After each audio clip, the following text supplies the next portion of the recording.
Riders ready? Watch the gate.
Basically, the team's been doing really well. Chris Day, his main aim for this year after coming back into racing was to qualify for the World Championships in Birmingham. He's had some really good results to round 1s, 2 and 3 at Manchester, and has seen him qualify for the World Championships in the 40 plus veterans cruiser craft. He's really chuffed with that. That was his main aim, is to get into the Worlds. Mia Wallace, she's had some really good results, and they, again with Mia, that was her main aim, was to qualify for the World Championships. Lucy May Jones, again, started riding this year. She's come on leaps and bounds. She's qualified for the World Championships, done really well. I'm hoping for the two girls to do really well at the World Championships.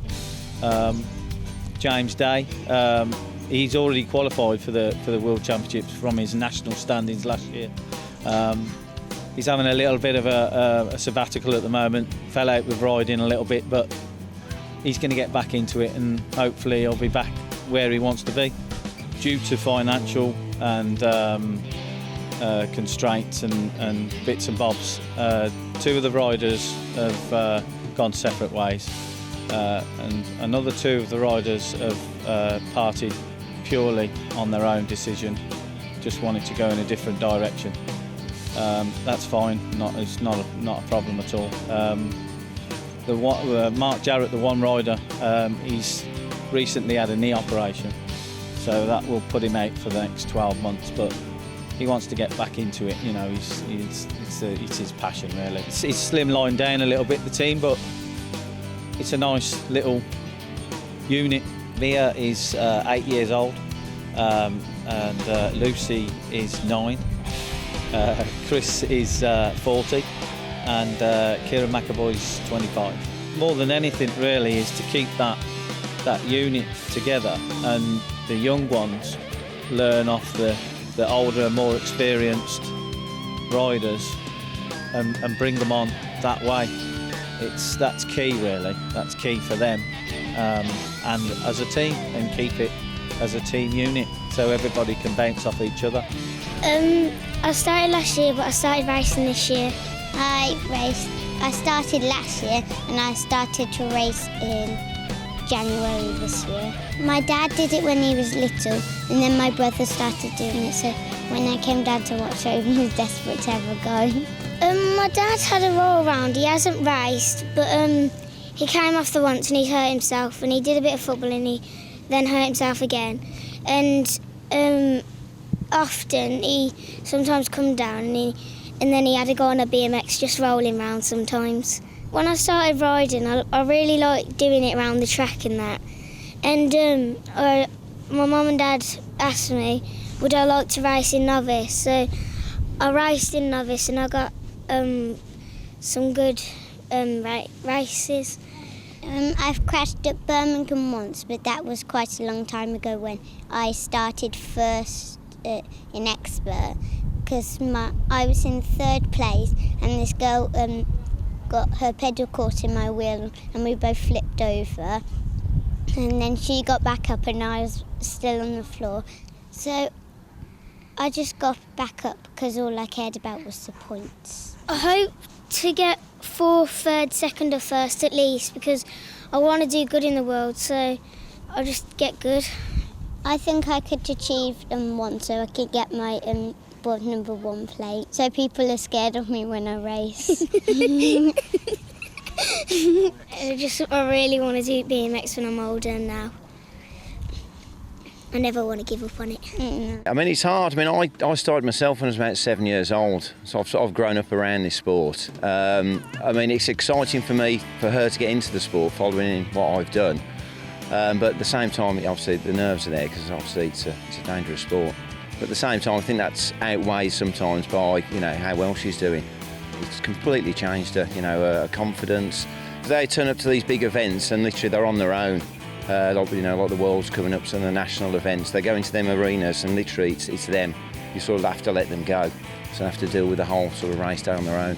You can already see it here. She's, it's sort of put years on her already, really.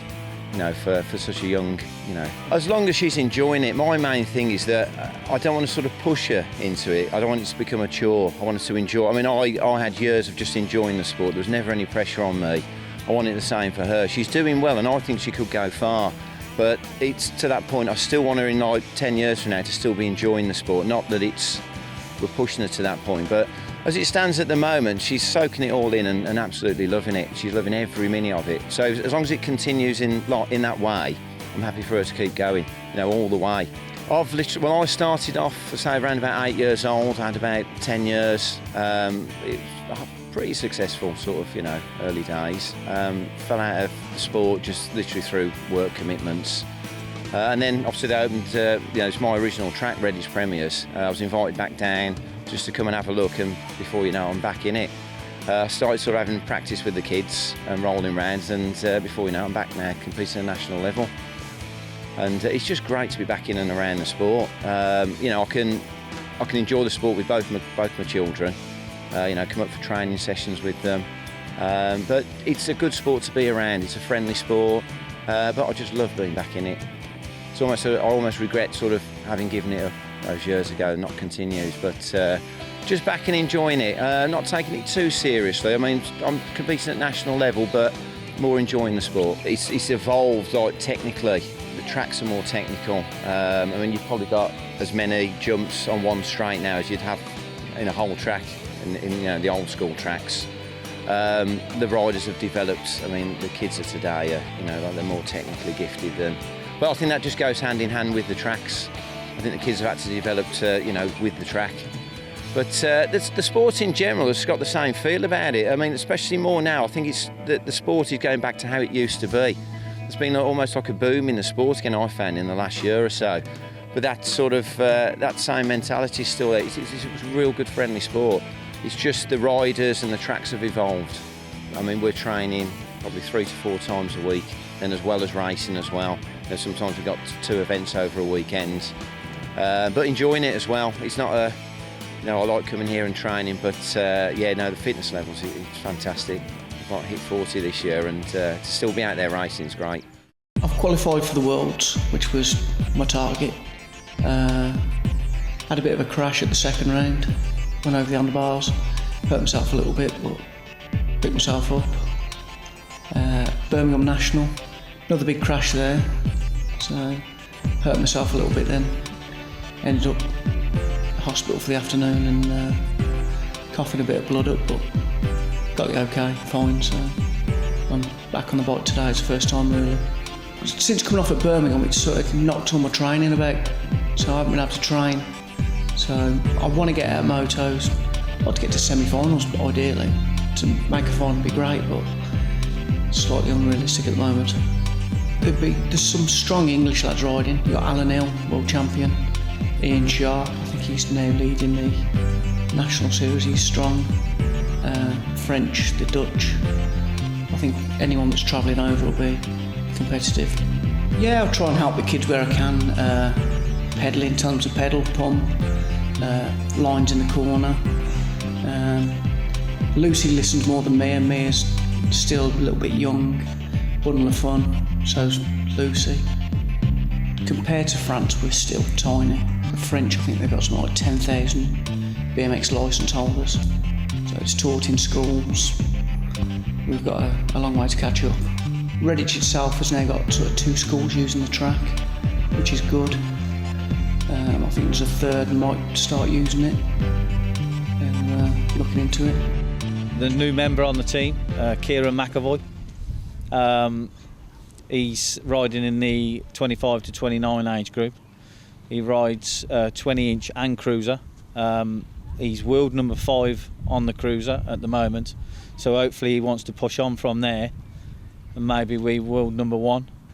As same with his 20-inch as well. So he's put a lot of pressure on himself, but he wants to do really, really well at Birmingham. The one thing with the Birmingham World Championships is it's going to be ultra competitive. Obviously, being in Europe, you've got everybody coming from all over Europe. So if you're going to win any World Championship, the Birmingham World Championships is the one really to win. It was due to a friend of mine knowing Kieran, and basically said to me that he's looking for sponsorship and, you know, to push his level of riding on even further. So I just, you know, we chatted and what have you, worked a few things out, and he came on board, and he's loving it. So yeah, really good attitude, good riding, and yeah, he wants to really sort of step up to the mark now. I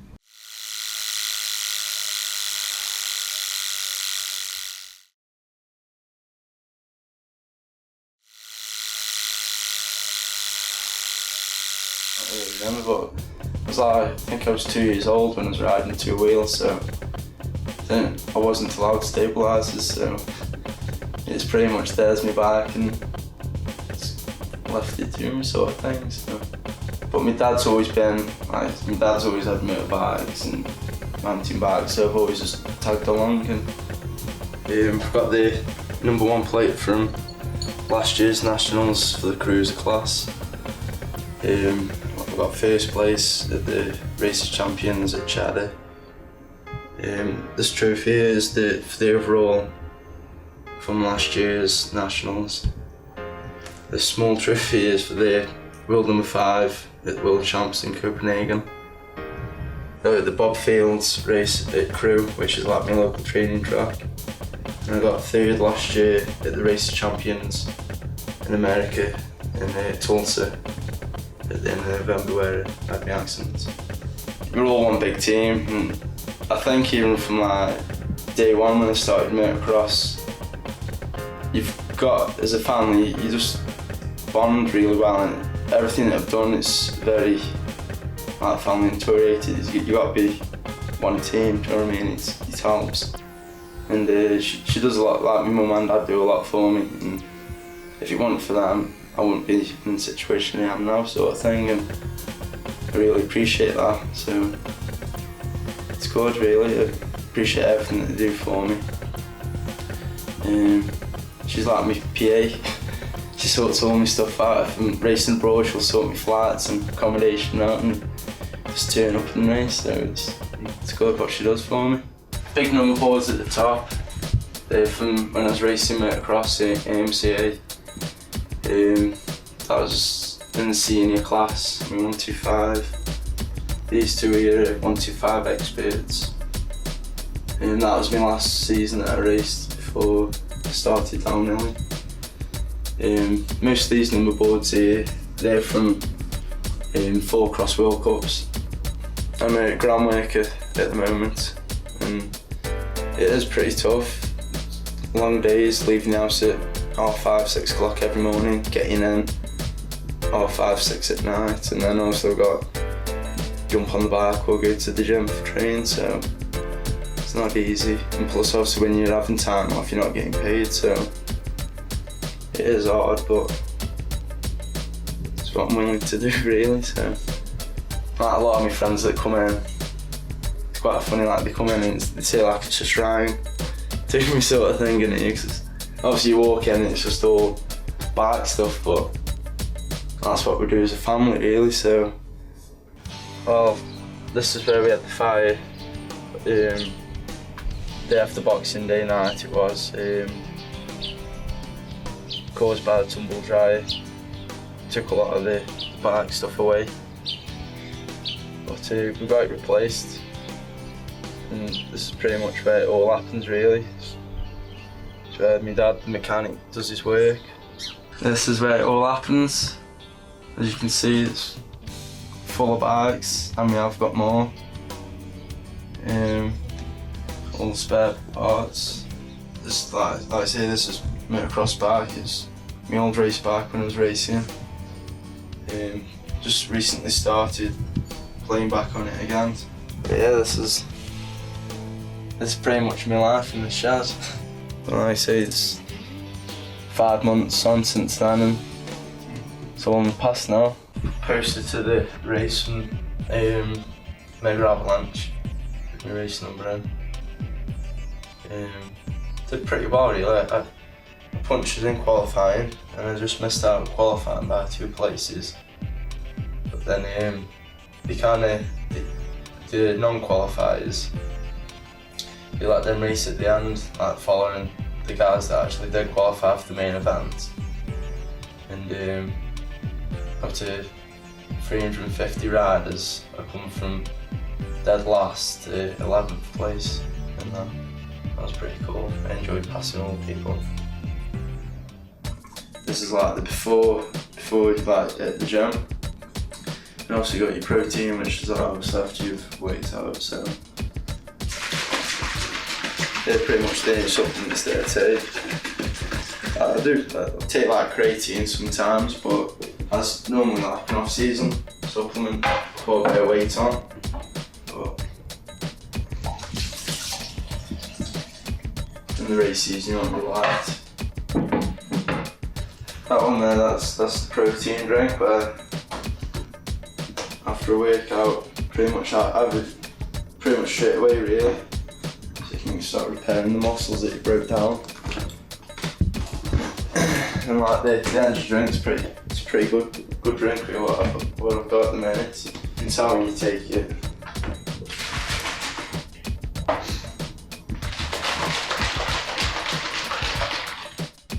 Ready?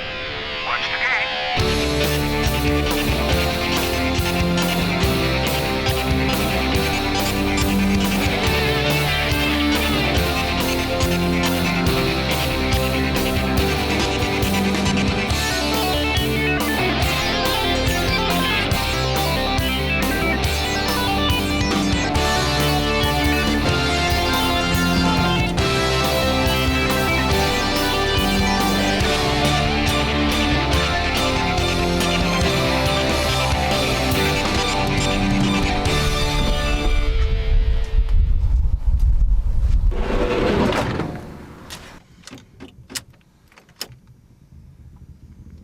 Battery's on.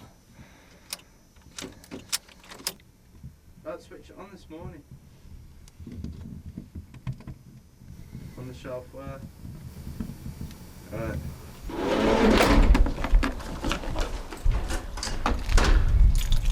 This one's up on an average day.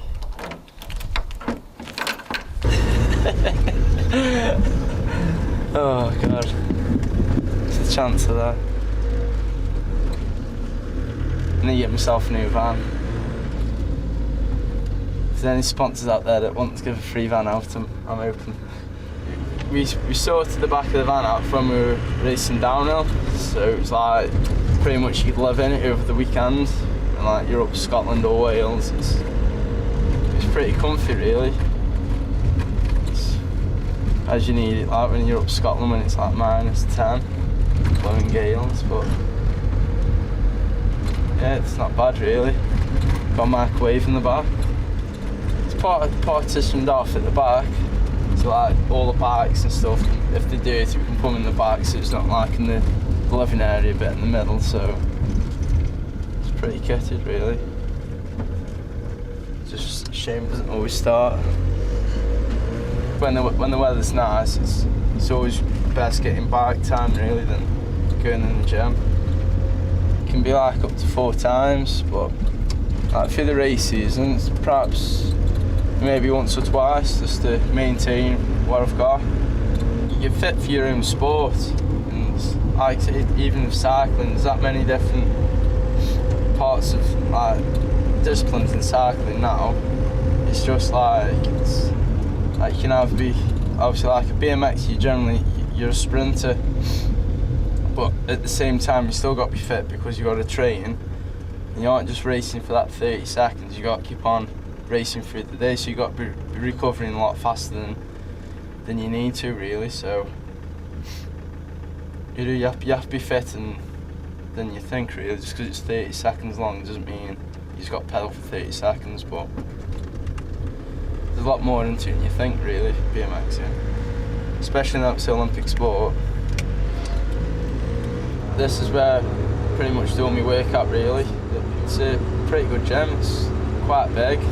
Gets a bit busy at night time after work, but it's a pretty cool little gym really.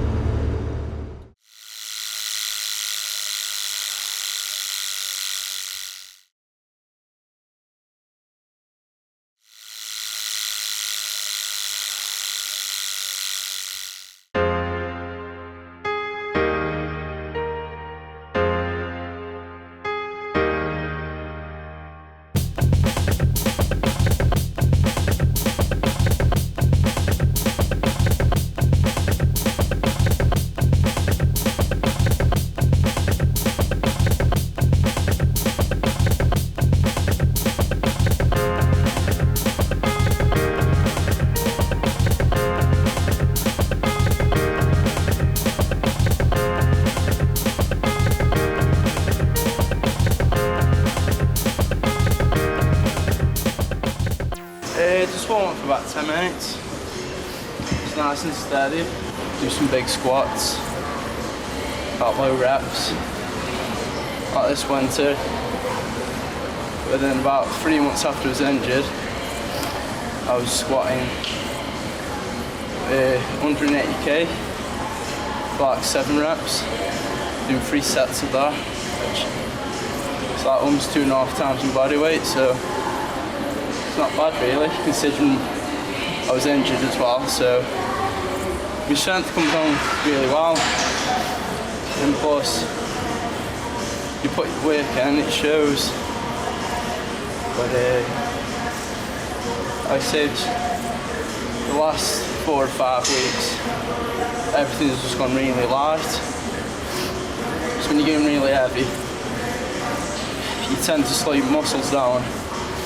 And obviously BMXing is explosive, but you got to be strong, but you got to make the smaller muscles faster, bring the big muscles in.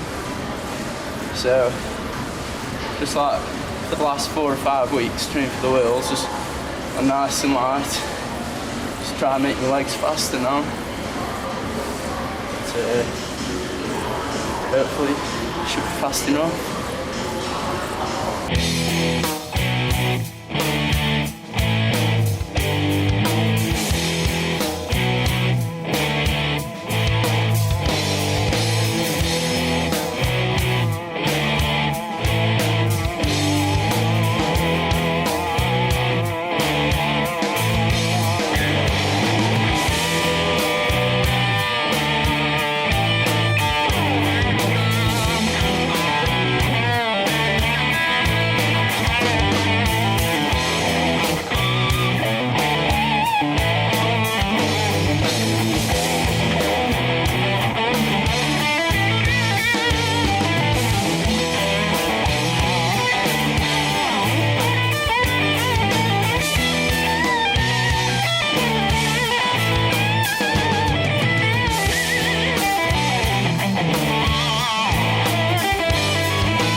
This is going to be, you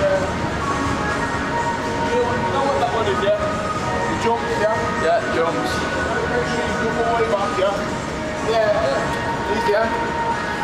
You're going to go in there, and we're going to start the pad for you. Up there, up there. Okay? What I want to take you up and down. Okay? Give away. Really fast, yeah? Yeah.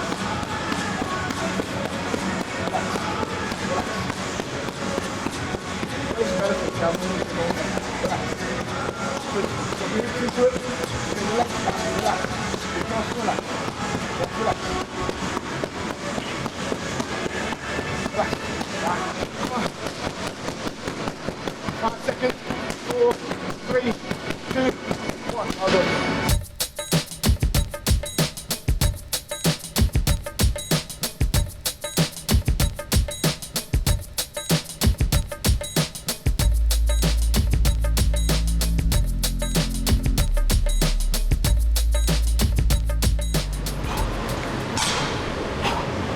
Slam it straight away. That's it.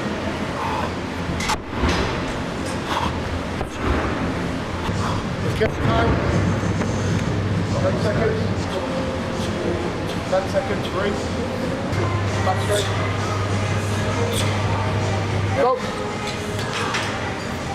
Up and down. Switch legs out. Right up. That's it. Okay, change. Okay, let's go. We're in there, yeah? Go.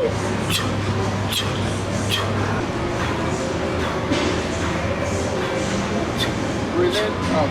Breathe in, breathe out. Up. Up. Go, that's it.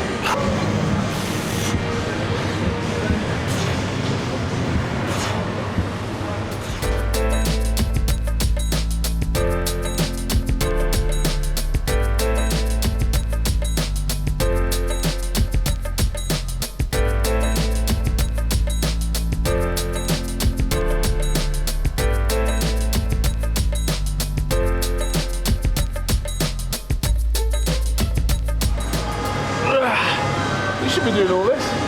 Extra work for him.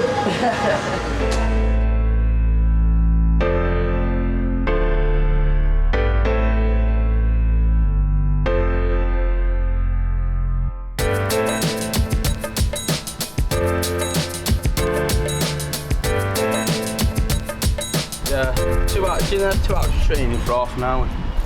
You know what I mean? You get lads going there 3-4 hours at a time. But they're either staring in the mirror or chatting up girls, you know what I mean? They don't actually wait. Yeah, it's full of a lot of vain people, do you know what I mean? A lot of 90% of the people that go gyms just go there for socialise as well, which is, don't get me wrong, it is good, but you get lads that go in and gelling their hair and girls with makeup on, you know what I mean? Stuff like that, but no, it's like, that's a very small part of my training, the gym is as well. It's not all about the gym. That's a very small part, so it's like it's time on the bike, you know what I mean? I'm actually training for my bike and not actually just going to the gym just because it's socialise or get into shape. It's where a lot of people probably just like look at you and think, oh, you just go to the gym, but that is a very small part of what I do. And like you say, it is nice having someone like Gary that is there to push you through your paces, because I can do it myself, but it's very hard day in, day out to go to the gym and dig deep and give yourself 110% efforts. A lot of the times when you have been working all day, you get in and you think, oh, I don't really feel like it tonight, but you go there and you've got someone like Gary that actually, you know what I mean, dig deep and encourage you through your training, and it does help. But like, if you want something that bad, they are the times when you do appreciate having someone like that and dig deep, and you hopefully you think it's going to pay off and results in it. They are the days when you're at racing and you do win or you do perform really well. They're the times when training like that does help, and it's rewarding when you like accomplish your goals and get what you want, sort of thing. I think that's what gives you the motivation to train hard through the week for the weekends as well, where if you didn't race and you just went to the gym, it'd be very hard to motivate yourself all the time like that.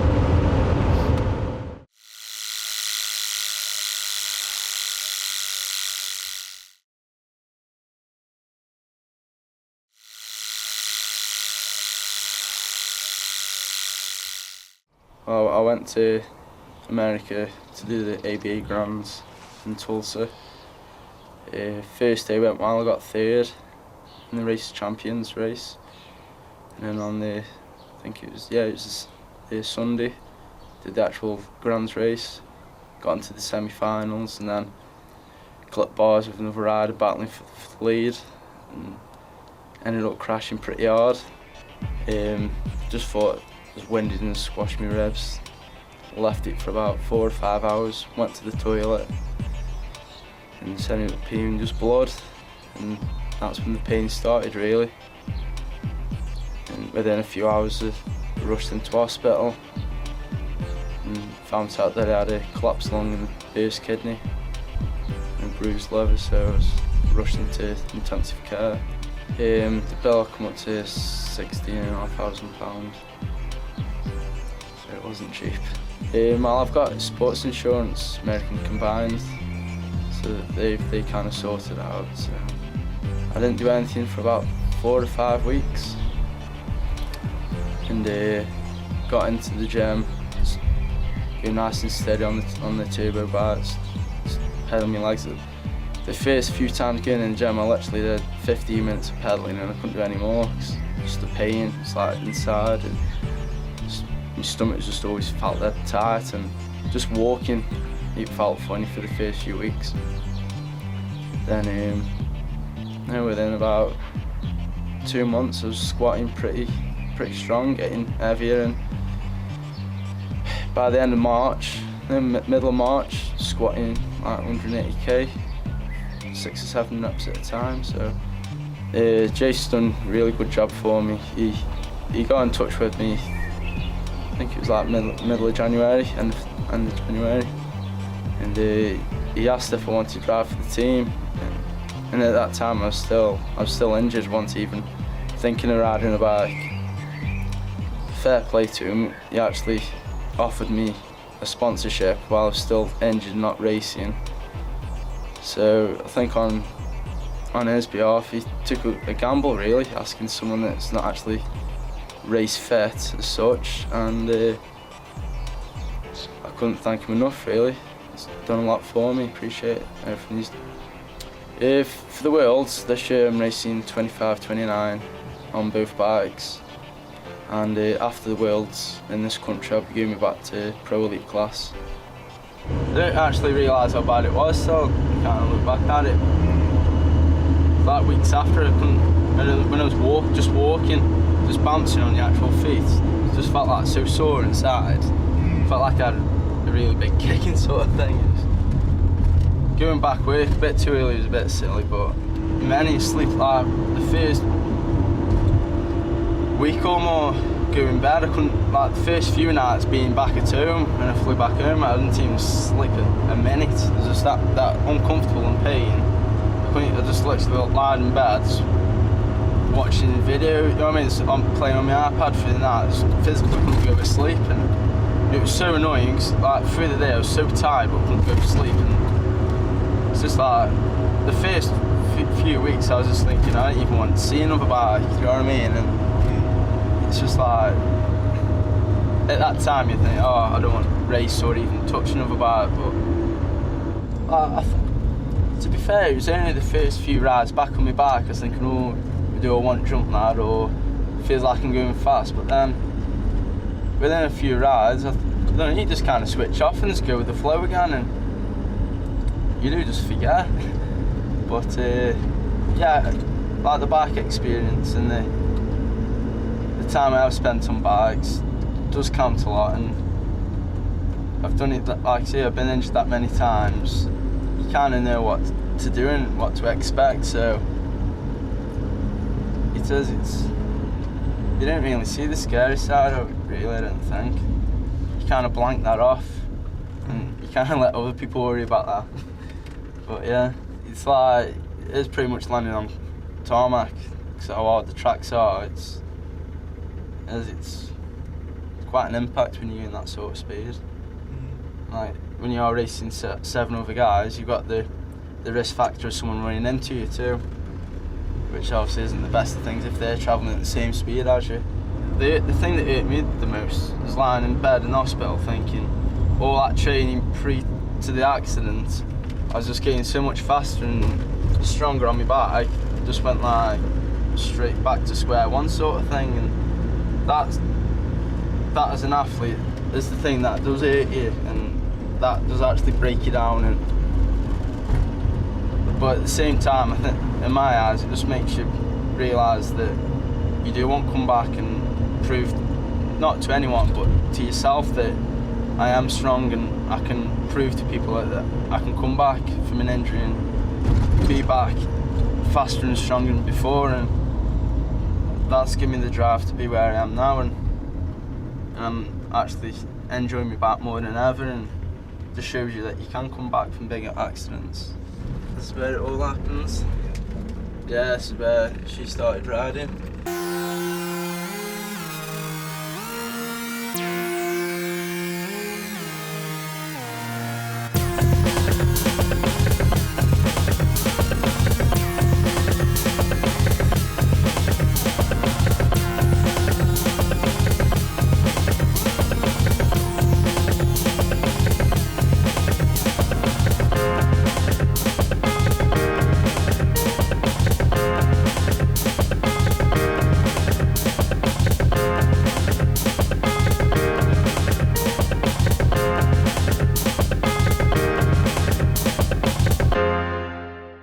Yeah, I come maybe twice a week on an average week. I try not to ride the same tracks all the time. You kind of get comfortable and it doesn't really help you. This is like, it is probably one of the easiest tracks to do a full lap on. It's pointing, obviously, it's pretty much downhill. But it's really good fun to session with a group of you. It's a good fun track. It's perhaps not one of my favourite tracks to race on, because for it being my local track, you kind of get lazy and don't kind of take the race lines as such, but it's all good fun. Pretty lucky to have something that's good 15 minutes away from my house, really. It's like when I used to race motocross, I used to have to travel like an hour and a half to get to a practice track, so I can never really get on the bike in the week as such. So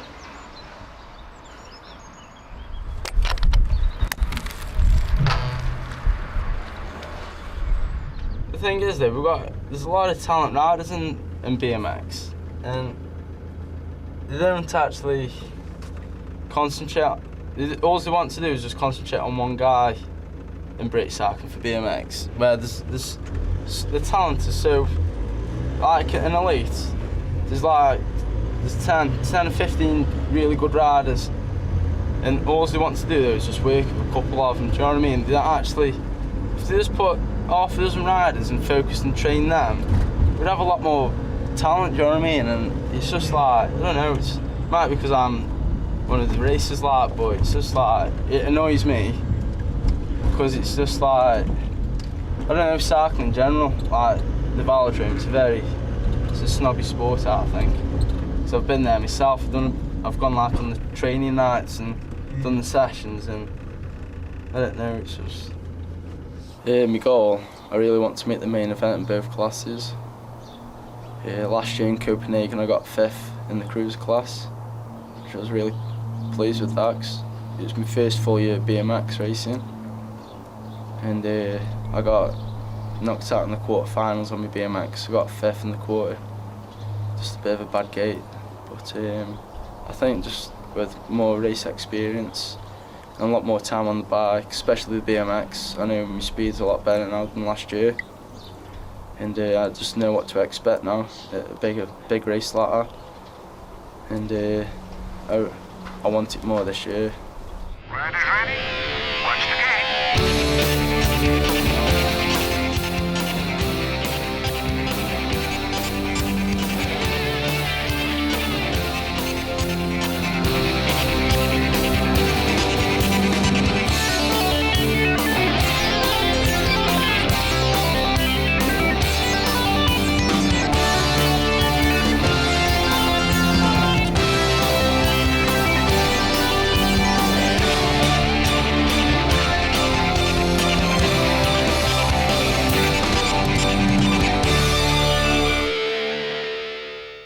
Well, we're here for round 3 of the Midlands BMX Summer Series 2012.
Yeah, we just had to hold the open practice session this morning because obviously the injury to the rider. So it looks like he's on his way back to hospital, on his way off to hospital now. So yeah, so we can get the open practice session going again.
Yeah, it was a BMX injury. I jumped a jump and the wind caught me and I went into the next one. And then I ruptured my spleen and was in hospital for a week. Then I went home and a few weeks later I ended up with a blood clot in my neck and then that got infected. So that was 9 months off the bike, and then 3 races after that, or 2, me and a guy collided in the air and I broke my collarbone. So that was